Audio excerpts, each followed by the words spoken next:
probably a previous week's agenda, but the agendas do generally look relatively the same each week in terms of what we go in terms of this tracking sheet. But then we do use a PowerPoint slides that we just go through today. And I'll throw to you, Adrian, to open things up. Okay, we acknowledge that we are on traditional lands of the Kulin Nation. We offer our respects to the owners of these traditional lands, and through them to all Aboriginal and Torres Strait Islander people, past and present. So, David, this is the agenda that we have for today. Pretty much as usual for all the marketers. It will have a little section for you to present as well, sort of relatively early, and then after that, we're going to have our after our DIFY marketers intros, we'll just do a little bit of a sort of taking photo opportunity, and then we usually take a break after that. You can sort of leave at that point if you want, or you can stick around. Okay, so I think we're going to move on. So this week, if we can get Hannah, if you can go through the next few slides for us, if that's okay with you. And you should point out that happens probably about 11 o'clock, Dave. That 11:45 is our close-off time. So is you okay to be with us to 11? That going to work out okay? I'll probably be able to stick for my little session, and then I'll have to jump off. I have another call at 11, but I've got to prepare for it. Yeah, no problems. Yeah, no, that's why I thought we'd better give you the heads up. So that's great. No problems at all. Excellent. Do you want to share from your end when we do that, Dave, or are you happy just to talk with us? Yeah. What would work? Happy just to talk through. I think if I get very clear on where you guys are at, then I can maybe give the best advice I can based on some current challenges you might have. Okay. Sounds good. Thanks, Dave. All right. I think I heard Adrian say that Hannah, who managed to give her presentation without even referring to notes recently at BNI. That one I'm going again already. You're going to do a little synopsis of this for us, Hannah. Yeah. So at DIFY Social, our mission is to protect, build and grow businesses using social media marketing. Our purpose is to gain competitive advantages for businesses using social media marketing tactics that include Facebook advertising to attract and retain more customers. So my not my favorite, but a value that I'm going to talk about this week is sort of following along with what I said last week about probably BNI's givers gain. So if we give business to others, we will receive business in return. So it's all about thinking about, other people and trying to help other people. And by forming that relationship with other people, clients and businesses, they will want to return the same to you. Awesome. So at DIFY Social, we have some objectives. Your social media marketing and Facebook ad strategy should attract and retain more customers. So at DIFY, we protect and build equity in your brand. We differentiate your brand, business and representatives. We be on top of mind with your target communities, and we increase business development opportunities using inbound marketing tactics and social proofing to drive the target audience to explore their interests and inquire. Cool.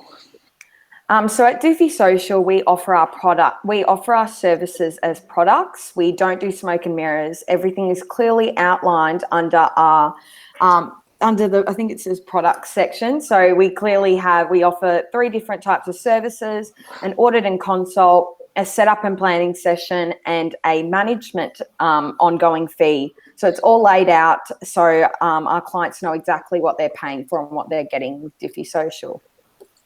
Cool.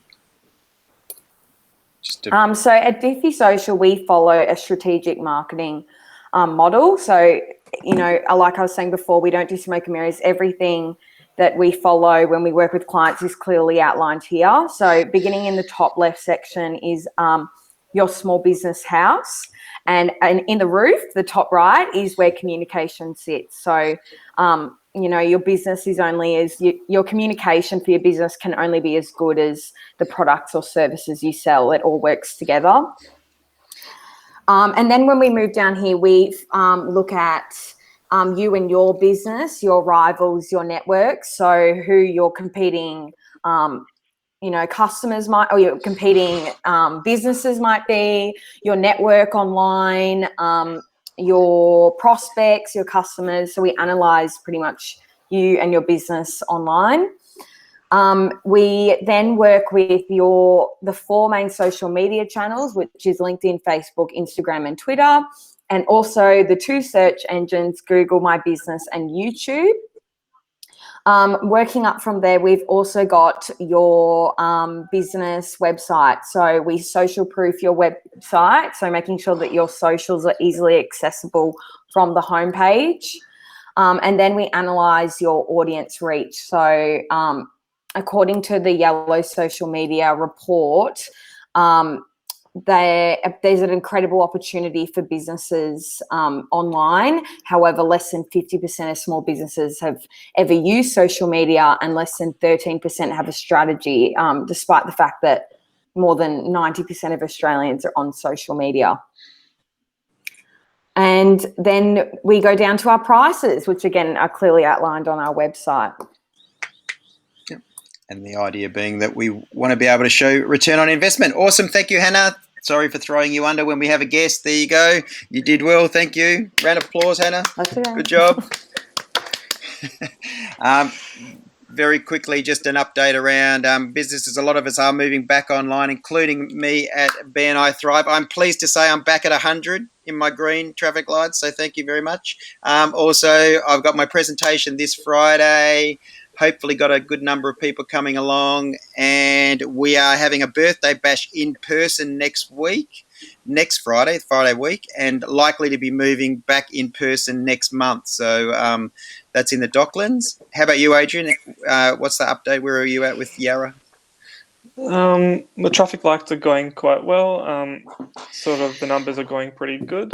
We've recently sort of done a trial in person because we are moving to in person.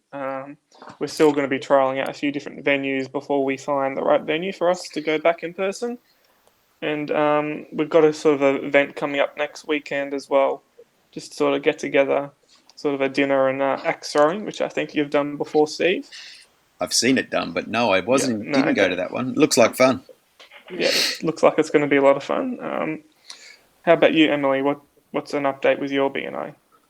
So next week we are having a Brisbane-wide BNI meeting. So Hannah and I will both be going next Wednesday. It's some award ceremony. It's like a big breakfast, yeah. So there's that. My traffic lights are still the same. Yeah, nothing changed there. We're good. We've been back in person the entire time I've been there. So cool. It's been exciting there. Yeah. How about you, Ben? I've got a sundowner, I think, next week for my BNI. Everything's fine traffic light wise. I know my presentation is coming up soon, so I know I've got to start prepping for that. And yeah, we got the award ceremony as well, but that's not till late April. But they're discussing what theme they want us to do. So we don't have a theme. I think last year they went as like graduates, and I think this year they're wanting to go as like scientists. So I've got to find a lab. I don't think I have my old lab coat from when I was doing my science degree, so I'm going to have to find another lab coat. That sounds like it'll suit you to the T. You love dressing up. I do. I'm jealous ours is the theme. How goes your BNI chapter, Hannah? You know how your chapters like sit in relation to all the other chapters in traffic lights? Is that right? Yeah. We've moved up. We used to be grey, and then we're now up to yellow. Oh, that's good. That's a good move. Congrats. Awesome. Yeah. Because it's not hard. It's not easy to shift a whole chapter like that. So that's great.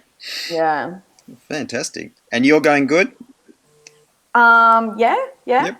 Yeah, I'm still in green, and I had most one-to-ones most recently. So. Oh, congrats! Yeah. Someone beat me out. How many did they have? I don't know. I have to check, but I was bummed. They're not showing mine anymore. Anyway, how about you, Anthony? Our latest, only 3 weeks in. Yeah, mine's I'm in the green. and we just went to in person last week, and that was unreal. It was the first time for a lot of the members there, so I didn't feel completely alone. That's good. And yeah, the breakfast was awesome, and the Kooyong Tennis Club, facilities were awesome too. Yeah, it's a great venue. Yeah, fabulous, awesome, good job. Let us keep going. I didn't update our winnings slide. Only to say we are part of our systems is to gather up online reviews and that sort of thing. We are now 97 online reviews. We have 3 to go, I think.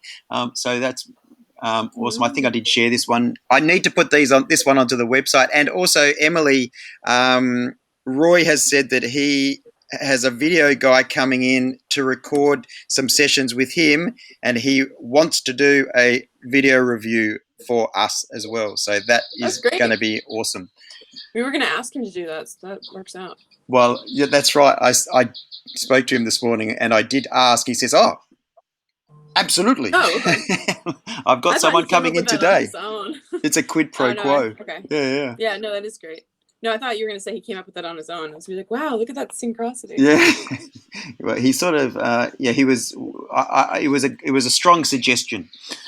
All right, so we've got a couple of other guests coming up in the coming weeks.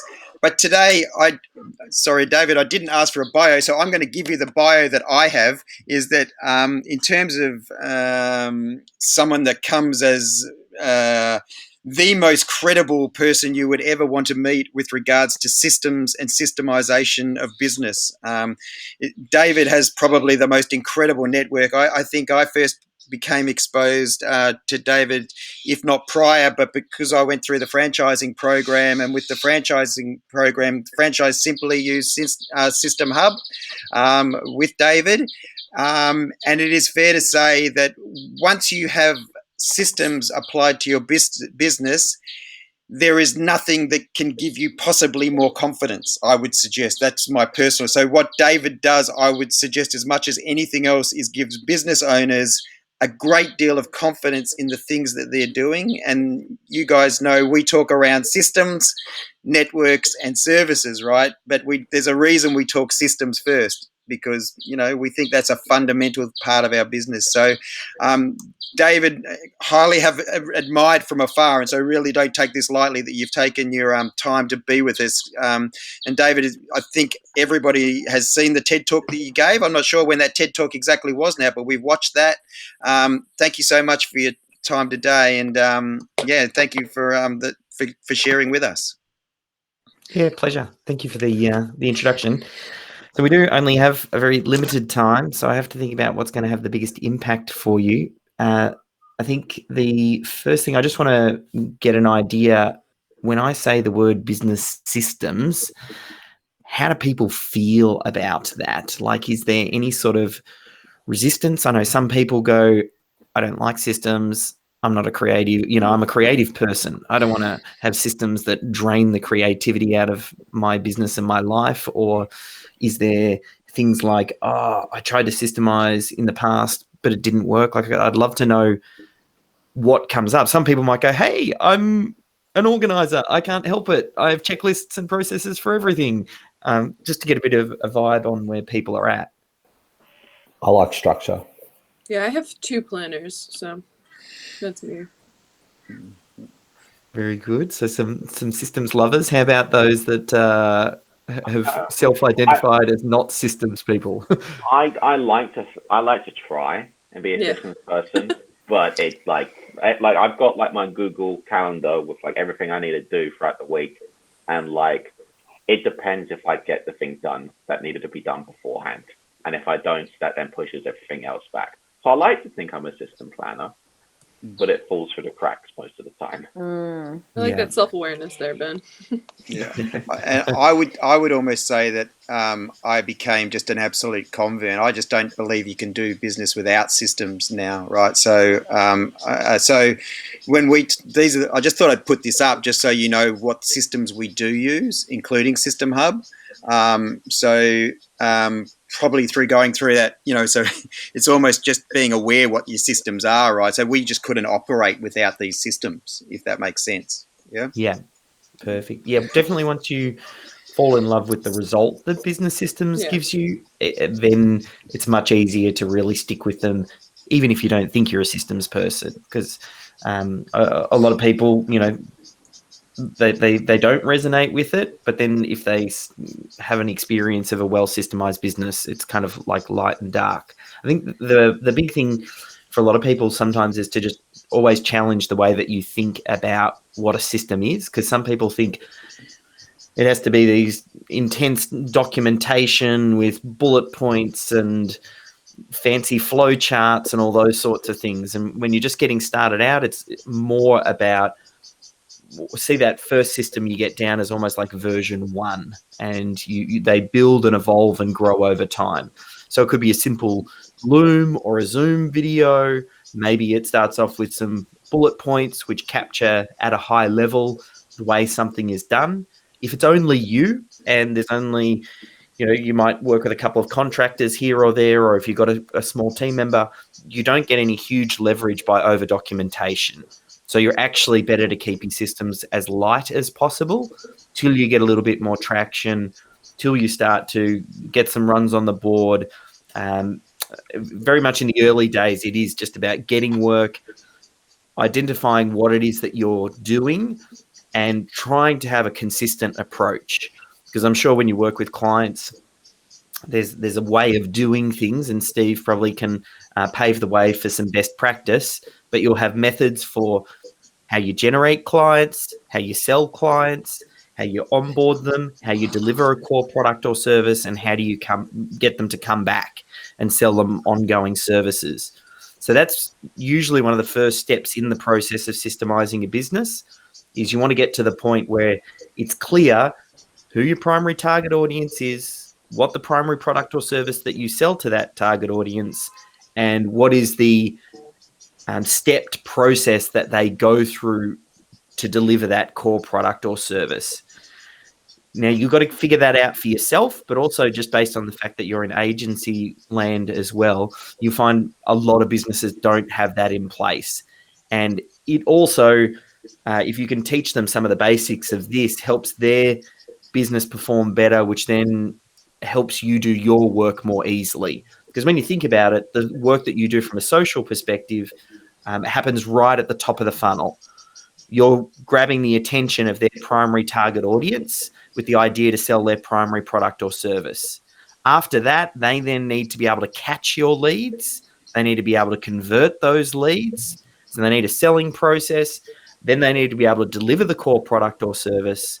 And then they need to be able to get them to come back.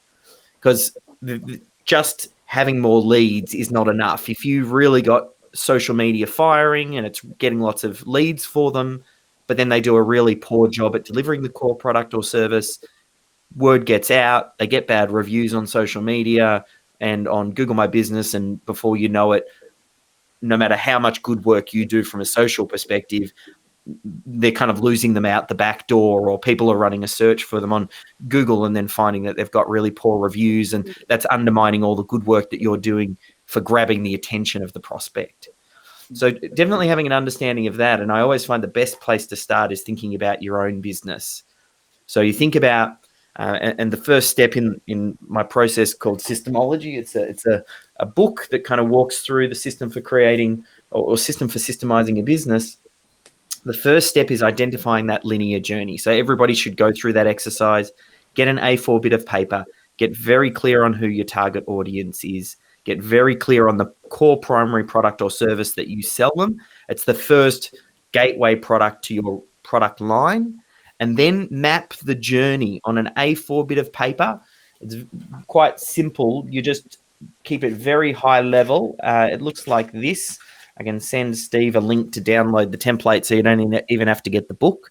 But something like that, where you start off at the top thinking about how do you grab people's attention, whether it's speaking at BNI, whether it's running your own social media. There's probably a handful of things that you do to grab your prospect's attention.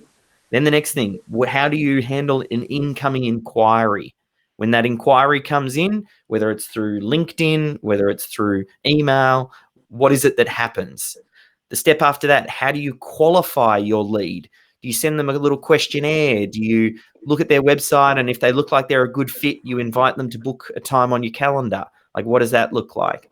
Once you get them on your calendar and then you have the phone call, what is it that you go through with them on that sales call? How do you audit what they're currently doing and then make your recommendation? What happens after that phone call? Do you issue out a proposal?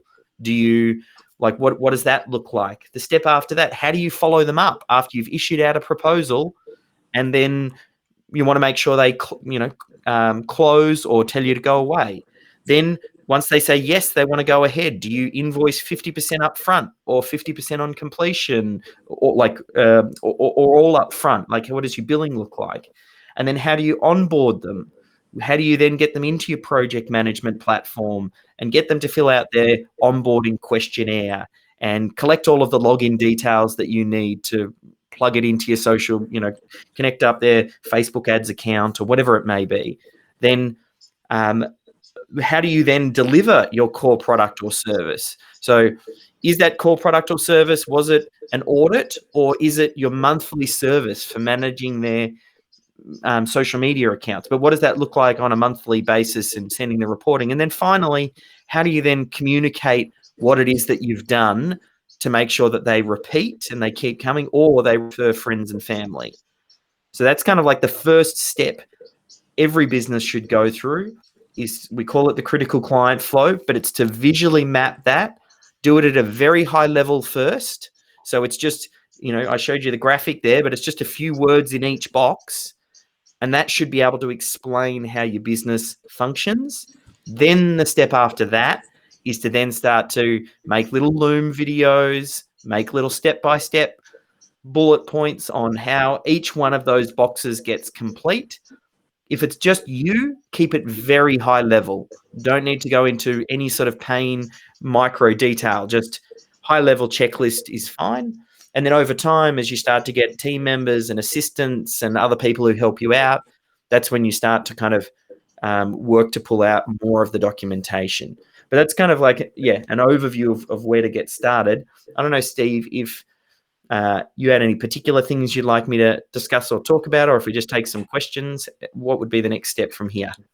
Yeah, I think it's really good to hear you share that critical client flow, because I think everybody would be kind of nodding their head knowing what our critical client flow looks like. Not to say that we should talk more about that, because Hannah and I, in fact, had an incident last week where that critical client flow was kind of didn't flow how it would normally flow, and it ended in tears, right, to some degree.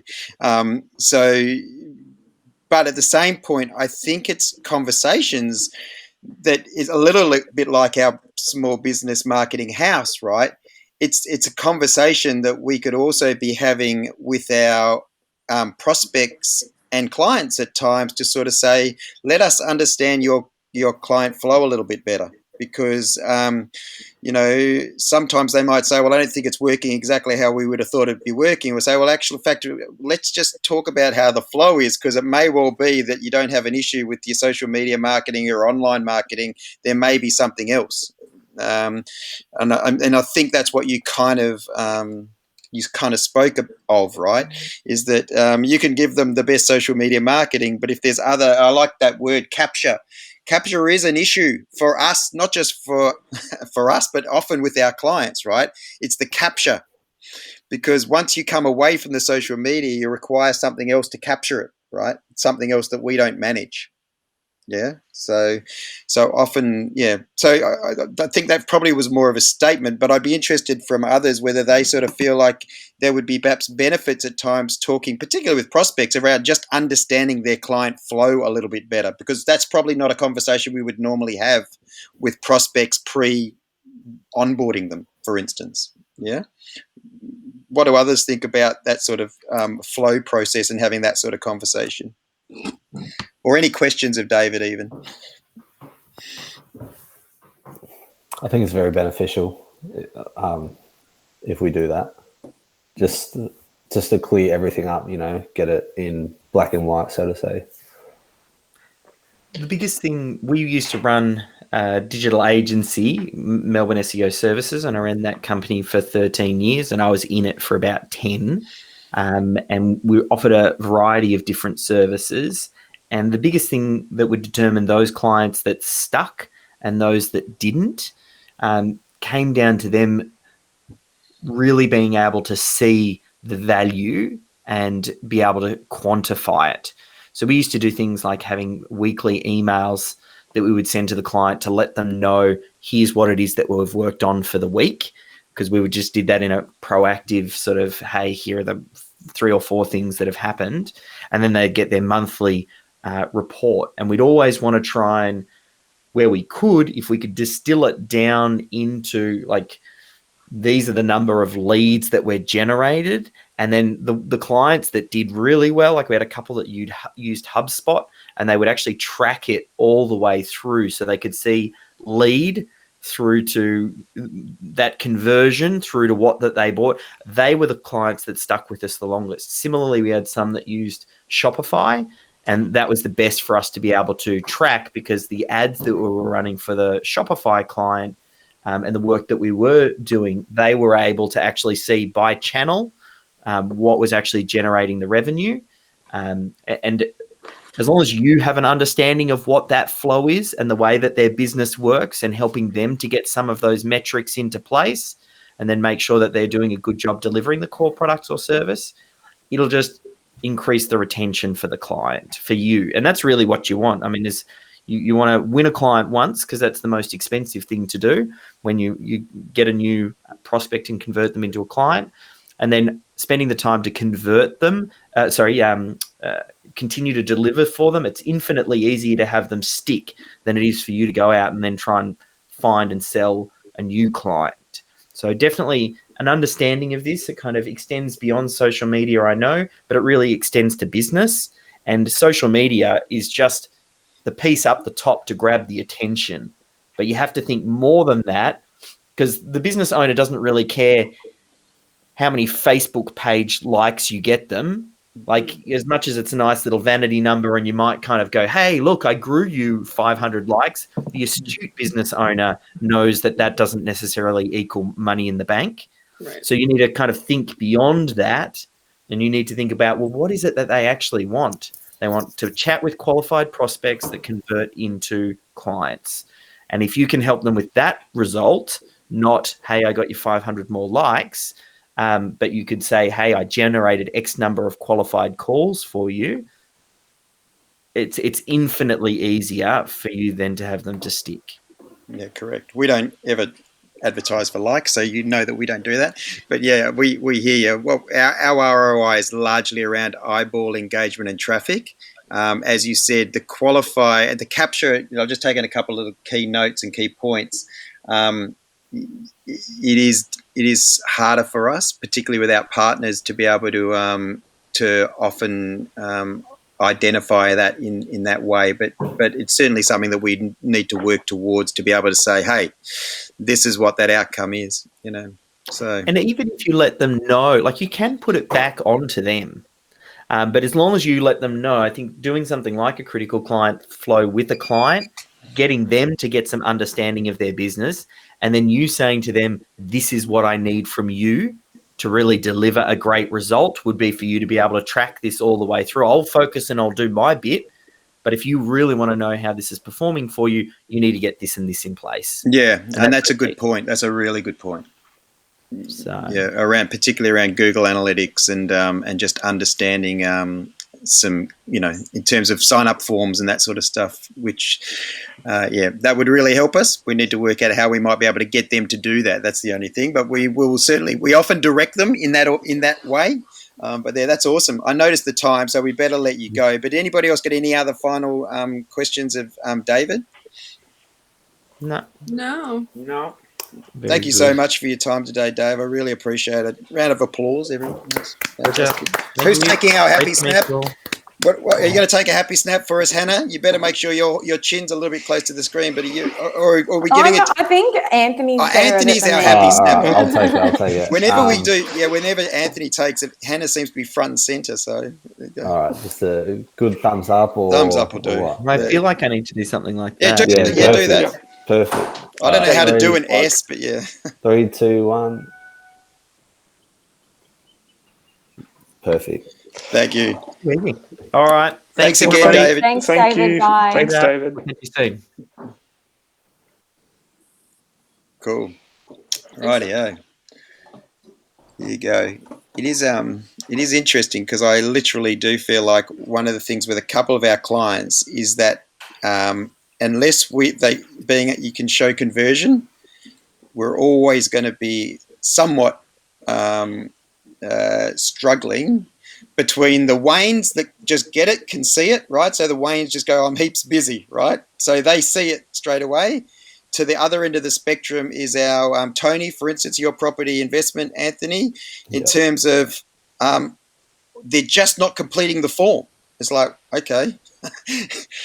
So there is a little bit of it's a little bit of probably a critical problem for us in a way, right? So we need to work out how to be either able to guide them or do it probably. Until we can, we'll probably still have that same issue. Even somebody like Roy Emily, right, who gets it, who loves us, still wants to know that he's getting new clients as a result of it, right? So it is interesting that we need to kind of, as marketers, we need to work out that problem for ourselves and our clients probably, because the other thing is we don't want to practice and play with other people's businesses, right? In terms of our intent is to do it for ourselves. So in other words, I probably should be doing a lot more driving ads towards our audit and consult, and then be critically going, why aren't people filling in this audit and consult?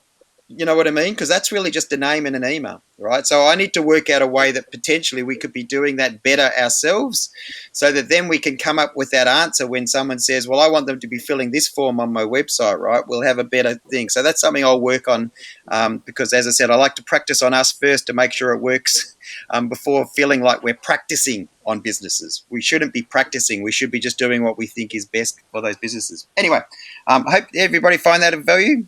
I am still recording, so don't say no. Cool. It's good to me. But maybe in private, let me know if there's anything we need to do better and around that side of things. I haven't changed anything, especially just as far as we will. If you like, you want to, because it is 11 o'clock. Do you want to just take a quick stretch now, or do you want to do this a little bit? What's people's preference? Do you want to take a little break now, or keep going? I'm easy. We'll smash this a little bit out first. Let's just do this a little bit. Okay. Yeah, just keep going. Just keep going. Thank you, Adrian. That's definitive vote. Okay, awesome. So this week, what we're just going to talk about is as per last week, is around a remarkable report, right? And the main reason in the second part of this, so after we do take a break, I just want to show you part of what I'm presenting to my chapter, where I've really kind of gone through now what the results are for us and some remarkable results for others, right? So in a way, you might, if you need a little bit of time just to have a quick look at what you might talk about.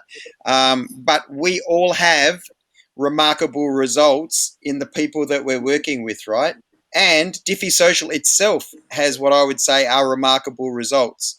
And so, in fact, I'll just share DIFY Socials, and in now on, that's probably the one I'll always just focus on. But we all have some remarkable results. I think in our presentations from here on in, I was saying to Adrian when we met this morning, my B&I presentation is going to change dramatically from what it was the first time I presented to this chapter, because I want us to start talking about ROI, return on investment results, effectively, right?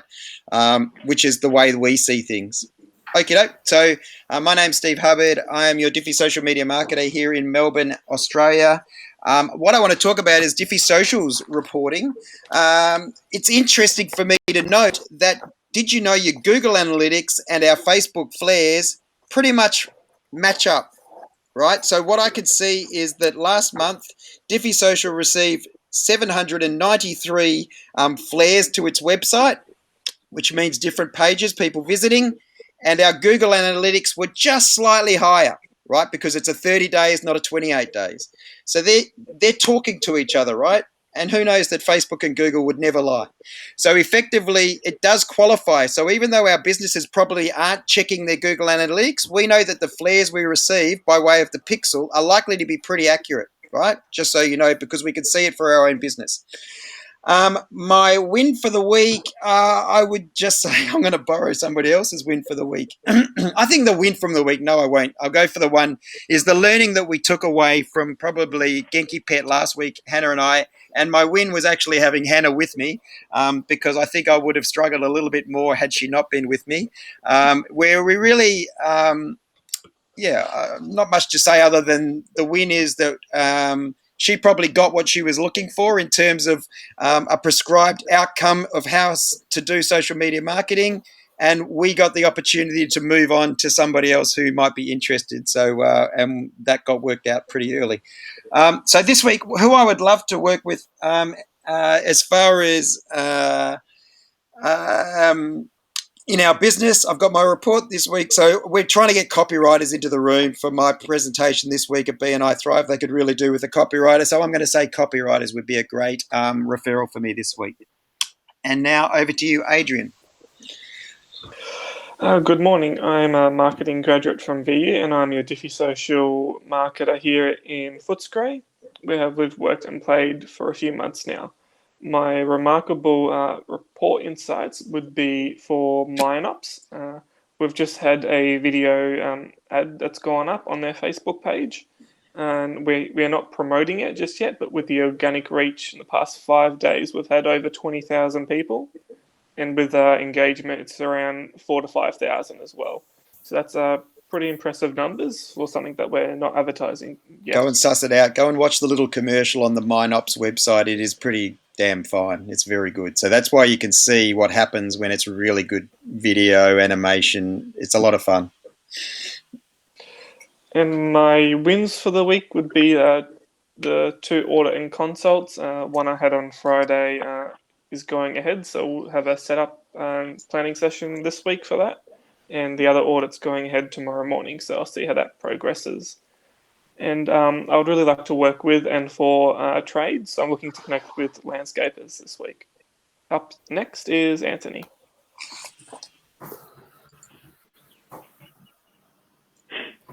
Good morning, everyone. I'm a marketing graduate from La Trobe University, and I'm a DIFY social media marketer here in Epping, where I've lived, worked, and played for the last 5 years. I'm originally from country Victoria. My remarkable report insight would be for Sardi Cafe. Their Instagram in particular was crazy to see how much I can't remember. I think it's like impressions or something. It was some accounts reached. I think they call it. Yeah, accounts it was like 80,000 or something like that. One of them. I was just curious. I went and had a deep look into that. My wins for the week was going to my BNI in person and meeting all the networkers there. It was really good. And I'm looking to connect with painters. Our chapter is looking for a painter.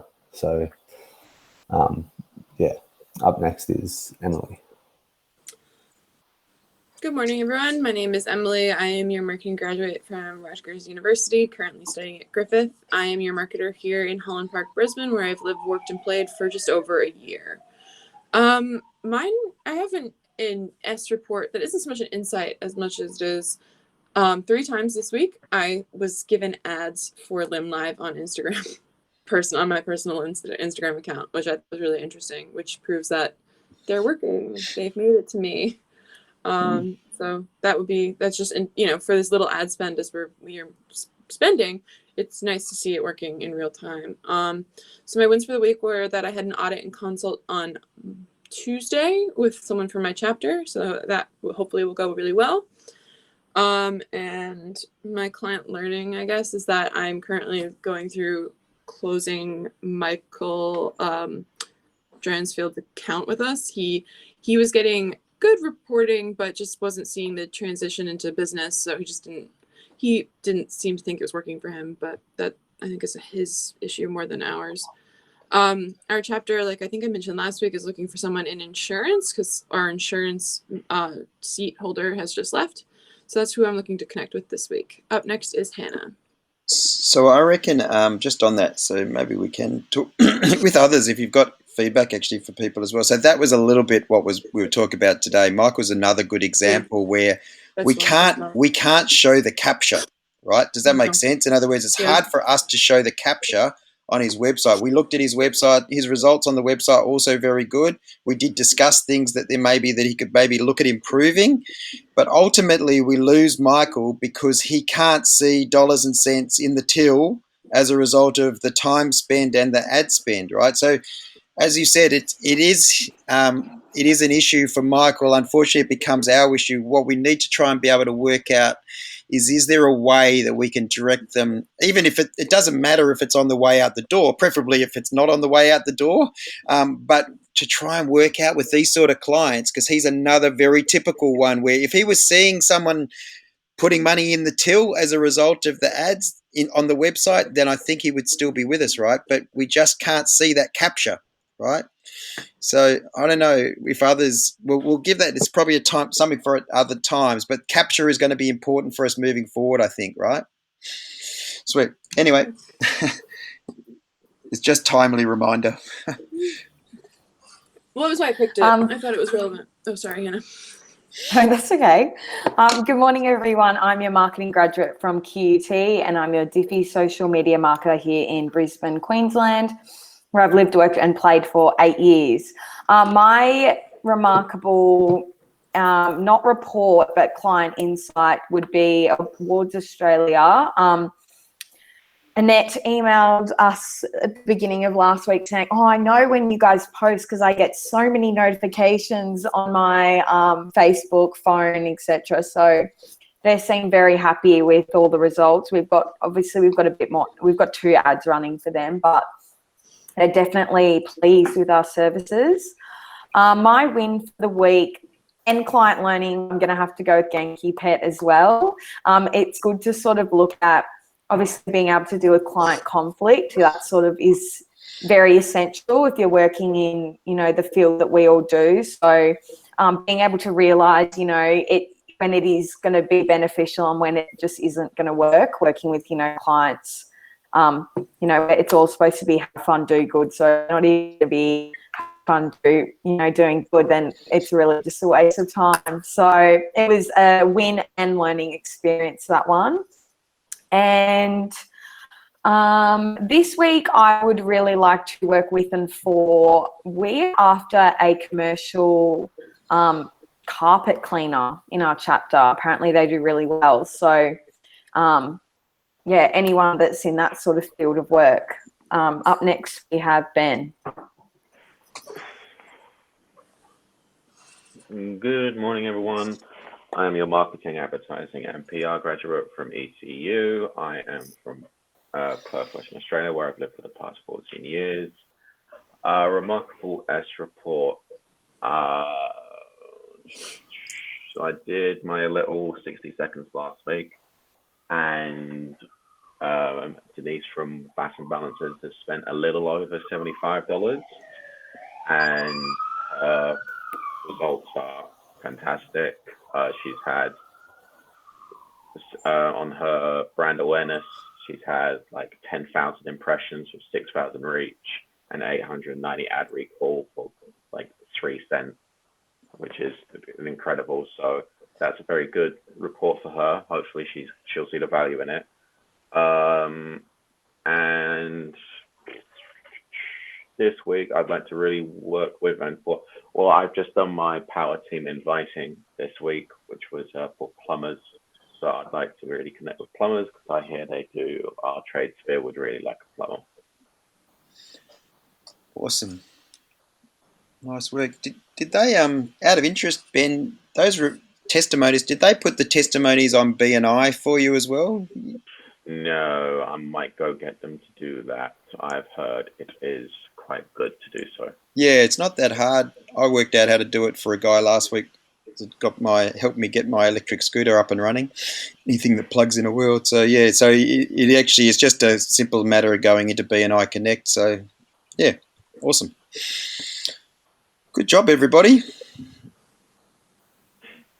I've taken really good notes, Adrian, so I'm ready if you want to ask me anybody as well. Okay, Steve, what was Emily's remarkable sort of insights? Well, just the fact that she was getting LimLive's Instagram ads delivered, which is kind of interesting because you would have actually thought that the Instagram would be slightly outside of her target, but I think they target the whole East Coast, don't they? So as you said, it is good when you see your own work in there. Often we don't because we sit outside the target audience, yeah, too. Cool. So yeah, that's what it was, Adrian. Did I nail that? Yep, that's correct. Okay, Emily, what was Ben's remarkable insights? Ooh, I don't remember. I did say a lot of numbers, so if you can at least get one of the numbers right, I'll be impressed. Well, because he like referenced the same one as last week. Is that right, Ben? Yeah. Same plan as last week. Can anyone help her out? I just remember Bass and Balances. Yeah, that's all I remember. Was it plan? Yeah, they spent a little over $75. Yeah, the $75 bit. Yeah. Yeah, and with their brand awareness, they've reached 6,000 people with 10,000 impressions and 890 ad recall for like 3 cents on a dollar. The other thing is pretty high is the event responses, which often is hard to get. So how are the event responses going now? Do you know? Well, that finished up. Yeah. Has the event happened yet? Friday. Has it finished? Yeah, it happened Friday. Yeah. Okay. So I know I normally don't like to use the phrase "no news is good news," but like she hasn't messaged me saying that there was anything bad. So like. So Friday went ahead. So Friday went ahead. She got enough numbers. Yep. I'm assuming it went fine. I'm assuming she had people there. So no news is good news. Okay. So, cool. Yeah. There we go. Yep. And it is one of those things as well around, Ben mentioned the number, right? $75. Well, I think $50 maybe of that was around the event. The other stuff is just the ongoing stuff. And that's probably even longer than a month. But I think what was the ticket price, Ben? Oh my God. $250. I think it was about $200. $200 and something dollars. Yeah. So often, which I find quite expensive. Yeah. It's not in person. Yeah, and so it's not insignificant, is it? Right. So as marketers, we don't know what's a good ticket price or a not good ticket price to go to a zero specialist event, right? I don't know. I don't know what's good, what's bad, right? But what I do know is if ticket price is $200 and you're spending $50 to sell a whole bunch of tickets, then the expectation may not be exactly aligned. Now, I'm sure she's doing other efforts as well, but it just goes to show often member people will go, Adrian, how much do you reckon I should spend? What should my budget be, right? Well, it's not really us to answer that question. Would you agree? It shouldn't be up to us to answer that question, but you would have heard my standard approach is, well, we often suggest you start with $5 a day, right? Okay, let's do that. But recognizing if something costs $200 to go to, $5 a day might not be the best spend, right? You know, what's the budget for this event? You know, how much are you going to spend on advertising? Because if you don't advertise it at all and no one shows up, well, it's like, you know what I mean? Mm. Yeah, what I'm getting at there. Anyway, cool. But that's where they do seek your advice, and we have enough to be able to then say, well, this is what we know we get if you spend this much, but you might want to spend more. You know, that's the reality. You know, if you've got a $200 ticket at an event, then you may need to spend more to get the sort of result you're after. Yeah, cool. Okay, I guess we'll do one more. Hannah, who is Anthony looking to connect with this week? Painters. That's right. Painters. Hey, Adrian's got an Italian painter in his chapter, Anthony. Ooh, that's all right. I need one to join the chapter. Yeah. Yeah, but he could always come and visit Does just he have to any mark his friends? territory. Yeah. Definitely. He's a nice fella. Awesome. Hey, let's take a break, eh? And I will.